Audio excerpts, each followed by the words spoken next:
Nous écoutons d'abord Monsieur Étienne Michel, qui était responsable du CEGEC, c'est-à-dire de l'enseignement catholique durant 20 ans, jusqu'au mois d'octobre de l'année dernière.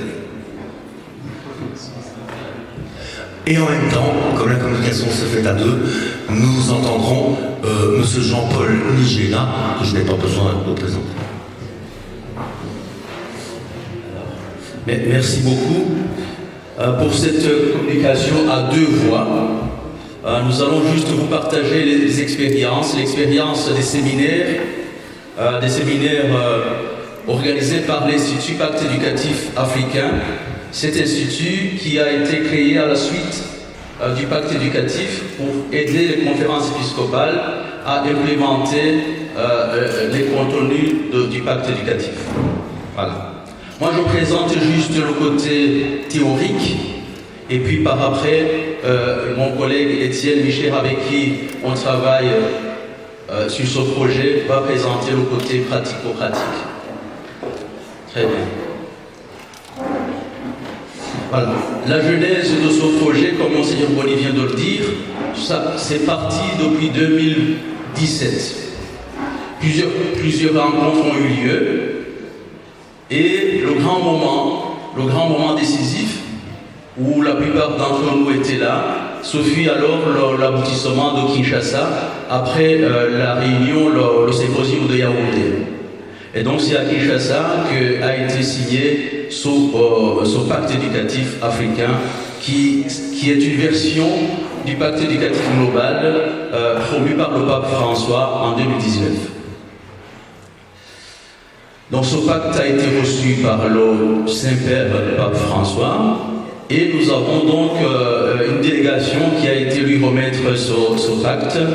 La plupart sont ici, sauf les cardinaux, qui se sont effectivement excusés. Alors, nous avons continué notre travail, puisqu'en 2023, nous sommes retrouvés à Abidjan. Et avec cette restitution, qui était le premier congrès, on s'est rendu compte qu'il fallait passer à une vitesse accélérée, mais en termes d'activité. Alors voilà l'inauguration en quelque sorte des activités de l'Institut Pacte Éducatif Africain, qui s'est donné comme motif, comme mission, la recherche, la formation et l'accompagnement. Dans la même occasion, alors fut lancé officiellement ces activités. On a présenté aussi les visions de cet institut jusque-là. Au niveau du lancement, nous avons bénéficié d'une collaboration de l'Institut de la francophonie, et donc il y avait plus de 12 pays qui étaient représentés. Alors, on peut se dire, mais les pluralités, où est-ce que ces pluralités entrent en dialogue? C'est-à-dire que dans ces séminaires-là, plusieurs personnes venant des différentes conférences épiscopales se rencontrent et commencent alors, à partir d'un projet concret, d'un questionnaire bien préparé, de donner leur point de vue, de partager leurs expériences. C'est aussi le moment de mutualisation des expériences. Et plus concrètement, c'est lancé alors avec le CEGEC Belgique, le secrétariat général de l'enseignement catholique Belgique francophone, un projet, puisqu'en fait, pendant le premier séminaire, on a identifié 4 domaines où il fallait vraiment renforcer surtout l'enseignement catholique en Afrique. C'était la question de la gouvernance, la formation permanente. Maybe someone could translate for Bishop Joachim. Yeah, Father Michel can translate. Yeah. Le numérique et les missions. Et donc, pour commencer à aborder le premier point, on a commencé un projet qui va couvrir toutes les conférences épiscopales sur les missions. Sur les missions de l'école catholique. Nous avons commencé avec la région seulement des Grands Lacs et nous prévoyons aussi d'autres séminaires qui vont couvrir d'autres régions avec les pays différents. Et tout ça se fait à partir et en lumière du pacte éducatif africain. Alors, plusieurs protagonistes entrent en jeu. Il y a évidemment nos universités partenaires. Les universités partenaires, la plupart des universités partenaires sont représentées ici. Il y a également les coordinateurs nationaux du pacte éducatif africain, parce que chaque conférence épiscopale a nommé quelqu'un qui représente le pacte éducatif. Il y a aussi les secrétaires de l'enseignement catholique au niveau de chaque pays, et puis alors les techniciens. Nous travaillons avec l'OIEC, c'est-à-dire l'Office international de l'enseignement catholique, section Afrique. Nous travaillons également avec l'OCHEA, qui est le niveau le plus élevé au niveau de l'Église d'Afrique. Voilà.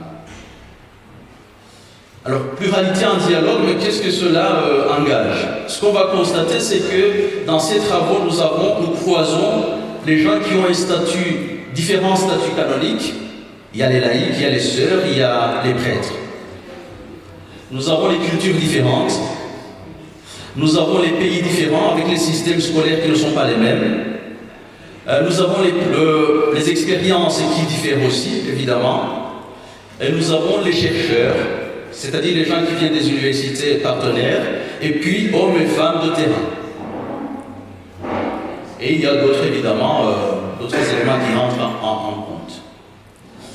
Alors, ce que nous avons constaté jusqu'ici, c'est qu'il y a des conditions qui permettent qu'on puisse avancer de manière très très rapide et harmonieuse. C'est que nous partons tous de la même foi. Nous sommes animés par la même foi, et donc du coup ces séminaires sont finalement une expérience ecclésiale et de renforcement en fait des capacités. Nous avons constaté, et là je vais vers la fin, que par exemple, quand on commence les séminaires, toute personne veut défendre son modèle. Et petit à petit, avec la confiance qui s'installe, l'écoute, la fraternité, alors là on se lâche, et petit à petit, alors on commence à construire ensemble. Donc ces expériences sont des moments où l'on construit ensemble, sont aussi des moments où nous vivons en fait la communion d'église à travers le domaine de l'éducation. Et après ça, les équipes qui représentent les pays retournent chez eux avec des projets beaucoup plus concrets et qu'on essaie d'accompagner sur le terrain. Voilà, moi je passe la parole à Étienne qui va vous présenter alors les éléments concrets.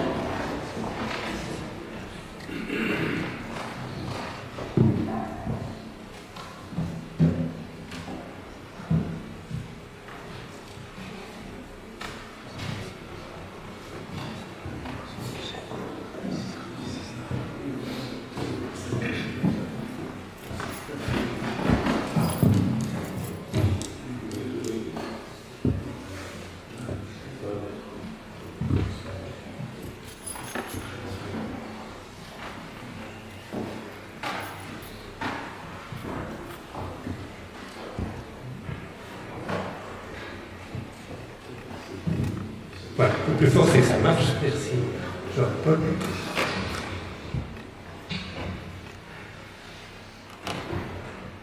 Donc on s'est évidemment coordonné pour préparer cette intervention à deux voix.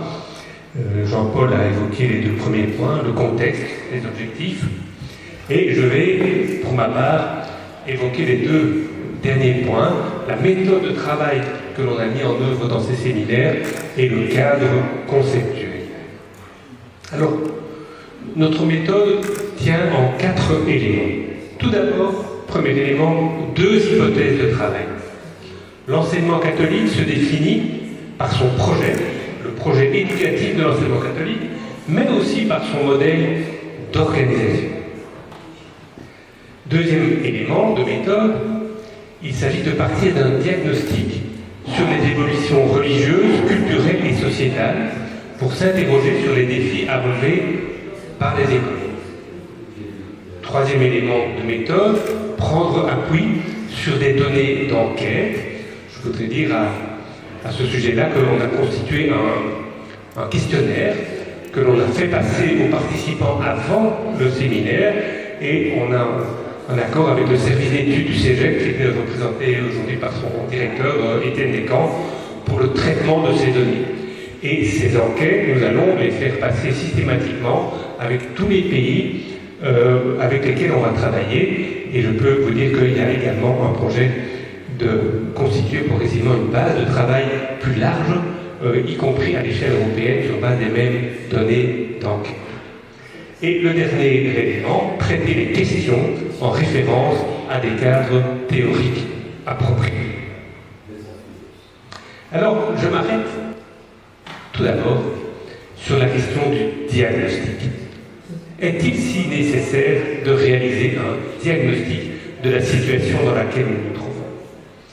Et j'ai été chercher une référence qui est celle de Paul Valadier, qui nous avait fortement aidé à la fin des années 90 lorsque nous nous sommes posés des questions de ce type dans l'enseignement catholique francophone. Je vais vous lire 2 slides de Valadier. La question qu'on lui avait posée, c'était évidemment quelle est la pertinence de la foi et de la tradition chrétienne dans l'acte d'éduquer. Voilà quelle était sa réponse.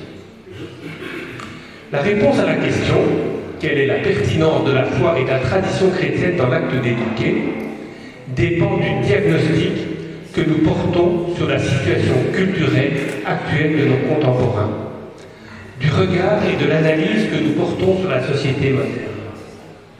La raison fondamentale en est que c'est par rapport à cette situation culturelle, par rapport au sort qu'elle propose ou impose à nos contemporains, qu'il faut bien évidemment situer l'acte d'éduquer. Car l'acte d'éduquer consiste à prendre l'homme ou l'enfant ou l'adolescent là où il est, tel qu'il est, pour l'aider à trouver sa juste place dans cette société-ci et non pas dans une autre.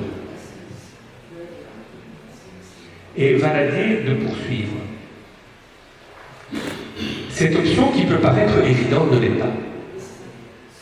On peut refuser cette option au profit de celle qui consisterait à dire « Attention, le monde de la foi et de la tradition chrétienne est un monde qui est en lui-même institué comme une totalité suffisante. Il a ses articulations propres et d'une certaine façon, il n'a rien à recevoir de la société et de la culture. Bien plus, il doit être en méfiance à l'égard de cette culture et de cette société. » Vous voyez que d'un point de vue théologique, si j'ose utiliser ce terme, il y a un postulat que nous suivons et qui est celui proposé par Valadier. Alors, notre cadre conceptuel distingue, je l'ai dit, le projet éducatif, donc je vais d'abord évoquer cela, et ensuite le modèle d'organisation. Alors, dans le projet éducatif, les 3 premiers points sont des éléments du diagnostic, les évolutions religieuses, les évolutions culturelles, les principaux enjeux sociétaux. Le 4e point, ce sont les défis à relever par l'école. Et le 5e point, ce sont des scénarios théoriques et prospectifs. Donc des scénarios théoriques pour penser l'évolution possible des projets éducatifs de l'enseignement catholique. Le modèle d'organisation, nous avons suivi la même logique. D'abord 3 composantes de diagnostic. Le rapport entre les écoles et l'Église, le rapport entre les écoles et l'État, le rapport entre les écoles et la société civile. Un 4e point, ce sont l'identification des défis pour l'organisation des écoles catholiques. Et de nouveau, un 5e point, des scénarios prospectifs, des scénarios qui permettent de penser les évolutions possibles du modèle d'organisation de l'enseignement catholique. Et la conclusion, ce sera la mise en correspondance des scénarios. Donc je vais être obligé de passer assez vite sur tout cela, compte tenu du temps qui nous est imparti, hein, mais si il faut approfondir quelque chose, tu me feras signe, si tu veux. Donc les évolutions religieuses. Nous avons, dans notre enquête, posé plusieurs questions sur les évolutions religieuses en cours dans les différents pays. je n'en retiens qu'une ici, faute de temps, dans le contexte de votre pays, comment évolue selon vous l'importance de la religion catholique dans la vie sociale. Alors ce qui est intéressant, ce sont les réponses contrastées. Au Burundi, on nous dit l'importance de la religion catholique dans la vie sociale augmente, au Congo aussi, et au Rwanda aussi, elle diminue. Quand il y a comme ça des divergences apparentes, c'est toujours intéressant. Ça veut dire qu'il y a un point de débat. Et un des éléments du point de débat tient notamment à l'importance objective et essentielle que joue par exemple l'Église catholique au Congo, compte tenu de la situation politique qui existe là-bas. Au Rwanda, la situation politique est un peu différente, le rôle de l'État est un peu différent, et c'est comme ça qu'on a des réponses concrètes. Alors, une illustration, la répartition des étudiants selon l'appartenance religieuse dans une école de Rwanda. Ceci renvoie à ce qui a été discuté abondamment hier. Vous voyez qu'au début de la période, en 2015, il y avait grosso modo 65% des élèves de religion catholique dans cette école. En fin de période, en 2023, on est tombé grosso modo à 40%. Et la différence est surtout assumée, si vous voulez, par la croissance relative importante des élèves de confession protestante. Vous voyez l'islam, les adventistes, les témoins de Jéhovah, tout ça reste relativement stable. On est évidemment dans un contexte de pluralité confessionnelle croissante dans cette école et dans le nombre d'écoles que nous avons pris en considération. Alors, des questions sur les évolutions culturelles, de nouveau je ne peux pas rentrer dans les détails, dans le contexte de votre pays, comment se caractérise pour vous l'évolution du rôle et de l'importance des autorités traditionnelles, parents, familles, villages, voisins, enseignants, églises, etc. Il y avait beaucoup d'autres questions du même type, mais je n'approfondis pas. Alors, les principaux enjeux sociétaux qui ressortent de ces données d'enquête, tout d'abord le vivre ensemble. La question des conflits et la nécessité du dialogue, le fondamentalisme religieux, le tribalisme et l'ethnicisation des rapports sociaux, la place des femmes dans la société, l'évolution des mœurs. Deuxième groupe, le bien commun, les phénomènes de corruption, les inégalités sociales, le respect de l'environnement. Troisième groupe d'enjeux, la qualité, l'accessibilité du système scolaire et le défi démographique. S'il y a bien une spécificité à l'enseignement en Afrique, c'est évidemment celui de la dynamique démographique qui laisse entendre qu'on va avoir besoin en Afrique de renouveler le corps enseignant de manière très très importante au cours des prochaines années en raison de la dynamique démographique qui reste assez importante. Et puis, dernier élément, la transmission culturelle et religieuse. Alors, les principaux défis, non pas pour la société, mais pour l'éducation, pour les écoles, pour le système scolaire, veiller à la formation dans toutes ses dimensions, intellectuelles, physiques, morales, affectives, spirituelles, religieuses. L'école catholique est aussi toujours d'abord une école tout court. Tenir ensemble l'enracinement de la tradition chrétienne, d'une part, et les évolutions culturelles et religieuses contemporaines, d'autre part. Donc il y a une dialectique à essayer de faire vivre. Idem, tenir ensemble la raison et les convictions, former des consciences libres et éclairées, apprenant à discerner le vrai, le bon et le beau, développer l'esprit critique pour éviter les risques de manipulation. Et enfin, tenir compte des défis sociétaux spécifiques dans le contexte spécifique de chaque pays, conception du bien commun, etc. Alors, j'en arrive au point des scénarios prospectifs. Ce sont des scénarios que je qualifie à la fois de théoriques. Donc, il n'y a pas un scénario normatif de référence, mais ce seront des scénarios qui aident à penser des évolutions possibles pour les projets éducatifs de l'enseignement catholique en Afrique et ailleurs dans le monde.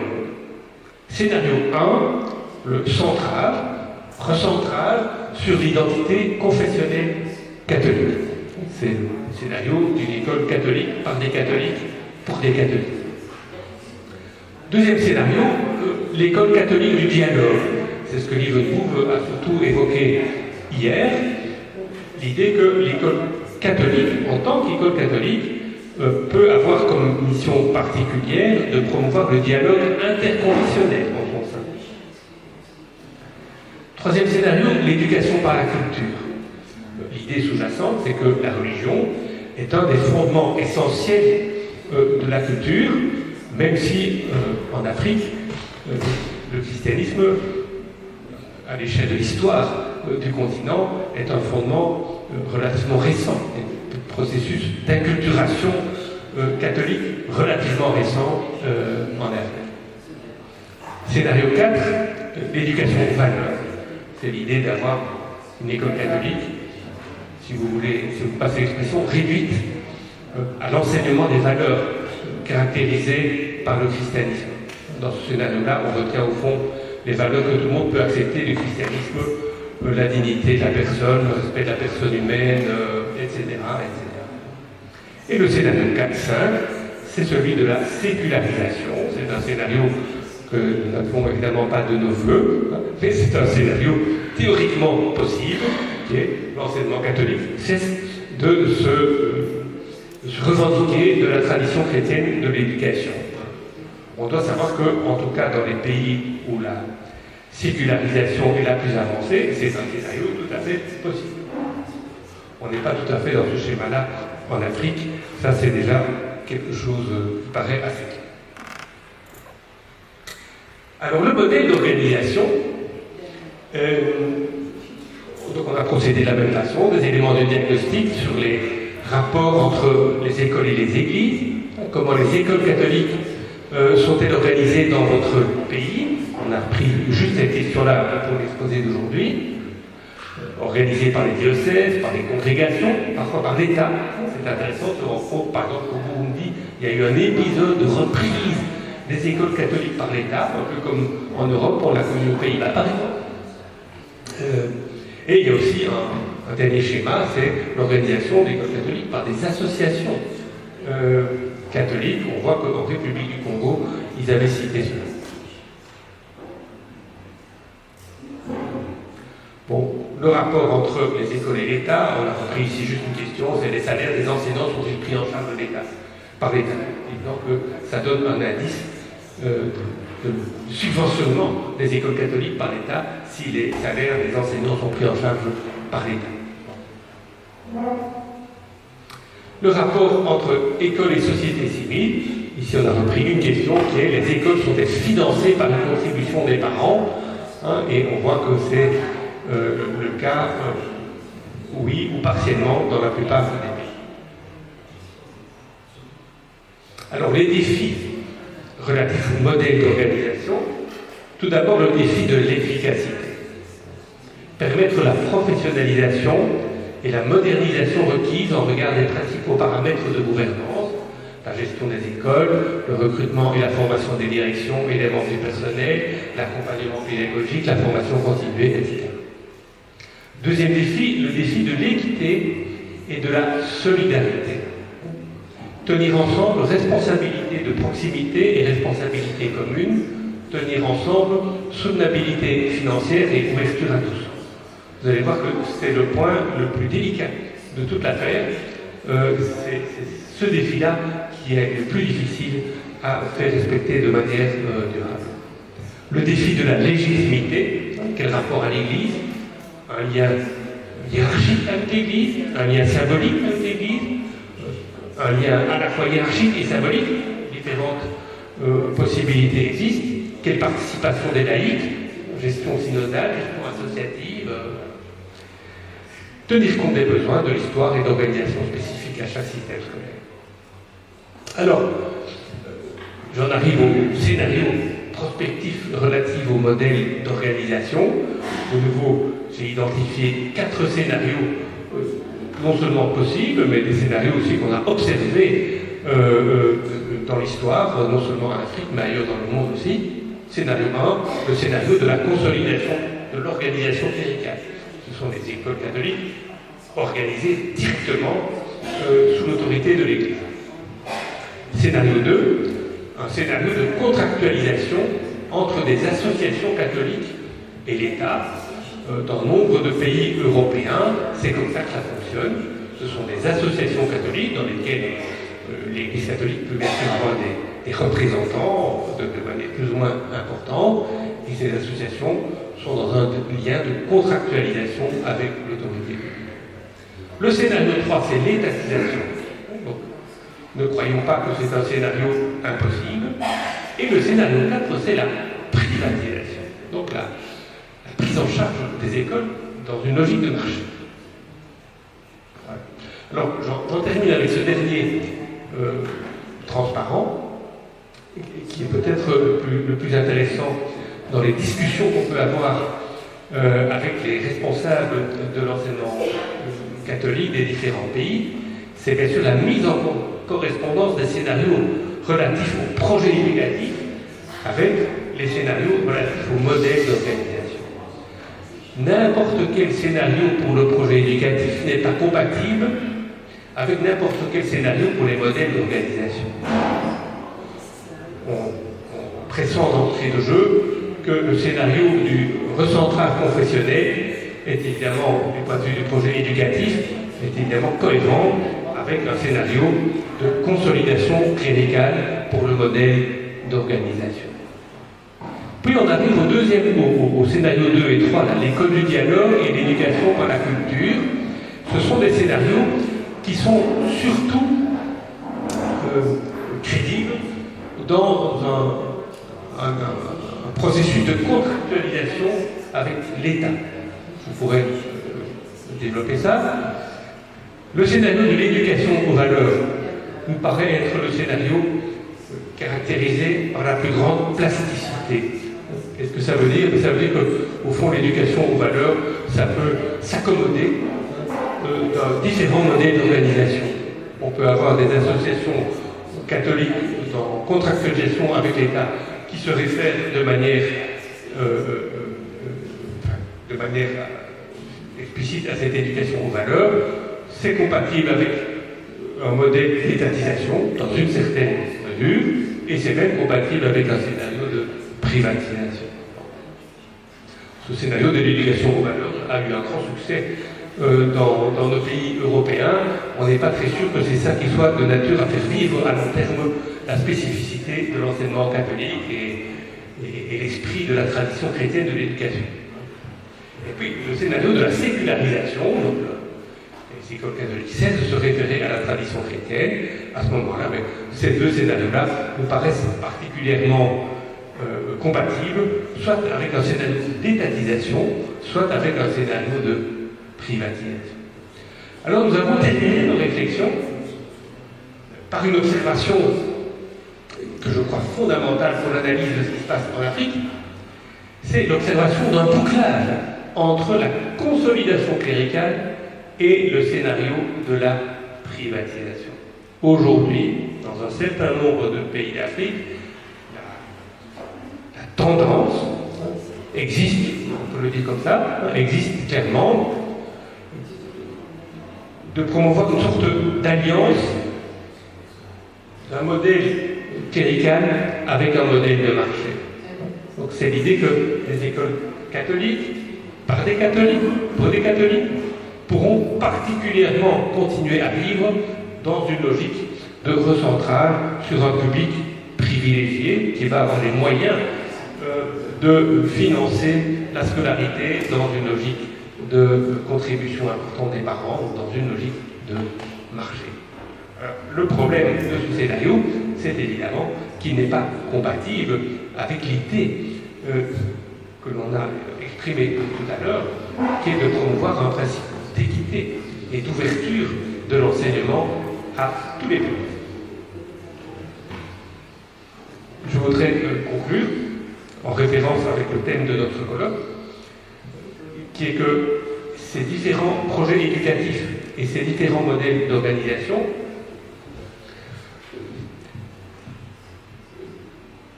ne peuvent pas s'envisager de manière indifférente par rapport à toutes les questions relatives au pluralisme qui traverse nos sociétés. Dans de très nombreux pays, le pluralisme augmente, Et dans un assez grand nombre de pays, l'enseignement catholique est un enseignement de masse. Compte tenu de ces deux idées-là, il y a certains scénarios qui s'éliminent relativement, j'oserais dire, facilement. Ce n'est pas facile, par exemple, pour donner cet exemple-là, d'imaginer professionnels dans une logique de consolidation cléricale et en même temps, de se concevoir comme un enseignement de masse avec un public pluraliste, etc. Je ne dis pas que c'est impossible, mais ça n'est pas une évidence. C'est d'ailleurs pour ça que le livre de Bouvre a ouvert la piste de l'école du dialogue, ce qui est déjà une autre manière de réfléchir à l'avenir. Voilà, j'espère que je n'ai pas été trop long.